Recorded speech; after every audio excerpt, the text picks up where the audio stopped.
Глава 2. До ангела на Ефеската църква напиши: Това казва онзи, който държи 7 звезди в десницата си, който ходи сред 7 златни светилника. Познавам делата ти, твоя труд и търпението ти. Зная, че не можеш да понасеш лошите хора и си изпитал онези, които наричат себе си апостоли, а не са, и си разбрал, че са лъжци. Ти имаш търпение и си търпял заради мене, и не си се предал. Към тебе имам упрек. Твоята любов не е като в началото. Затова, помни откъде си паднал, покай се и върши делата, с които започна. Ако ли не, ще дойда скоро при тебе и ще махна твоя светилник от мястото му, ако не се покаеш. Но в твоя полза е това, че мразиш делата на николаитите, които и аз мразя. Който има уши да слуша, нека слуша какво говори духът на църквите. На онзи, който победи, ще дам да яде плода от дървото на живота, което е сред Божия рай. И до ангела на Смирненската църква напиши: Тъй казва първият и последният, който умря и оживя. Познавам твоите дела, скърбите ти и твоята бедност. Но все пак си богат. И зная хулите на онези, които казват за себе си, че са иудеи, но не са. Те са сатанинско сборище. Никак не се боя от това, от което скоро ще пострадаш. Ето, дяволът ще хвърли някой от вас в тъмница, за да ви подложи на изпитание, и вашата скръб ще бъде 10 дни. Бъди ми верен до смърт, и ще ти дам венеца на живота. Който има уши да слуша, нека слуша какво говори духът на църквите. Който победи, втората смърт няма да го засегне. И до ангела на Пергамската църква напиши: Тъй казва онзи, който притежава изострения и от двете страни меч. Зная делата ти и къде живееш.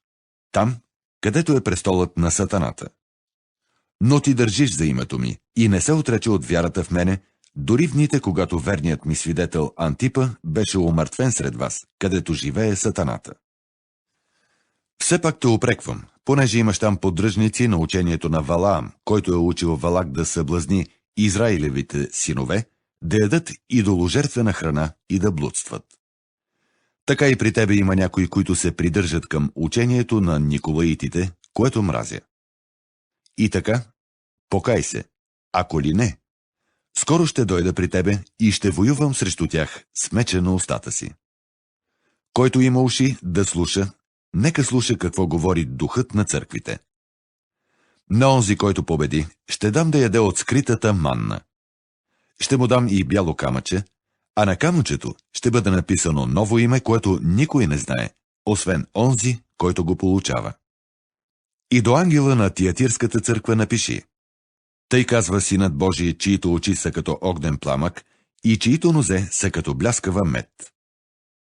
Аз познавам делата ти, твоите любов, вяра, служение и търпение. Зная, че последните ти дела са повече от първите. Все пак малко те упреквам, че допускаш жената Йезавел, която нарича себе си пророчица, да учи и въвлича моите слуги да блудстват и да ядат идоложертвена храна. Дадох и време да се покае за блудството си, но тя не иска да се покае. Ето, хвърлям я болна на легло и блудстващите с нея в голяма скръб, ако не се покаят за делата си с нея. Ще поразя чедата и със смърт, и тогава всички църкви ще узнаят, че аз съм, който знае съкровенните мисли и желания, и ще въздам на всеки от вас според делата му. А на останалите верни в Тиатира, които не следвате това учение и не сте узнали така наричаните дълбоки сатанински тайни, казвам: няма да ви наложа друго бреме, но дръжте здраво от това, което имате, докато дойда. Който победи и изпази заповедите ми, на него ще дам власт над народите. Той ще ги управлява с железен жезъл и ще ги струши като глинени съдове. На него, както аз получих власт от моя отец, ще дам власт така и ще му дам утринната звезда. Който има уши да слуша, нека слуша какво духът говори на църквите. Глава 2. До ангела на Ефеската църква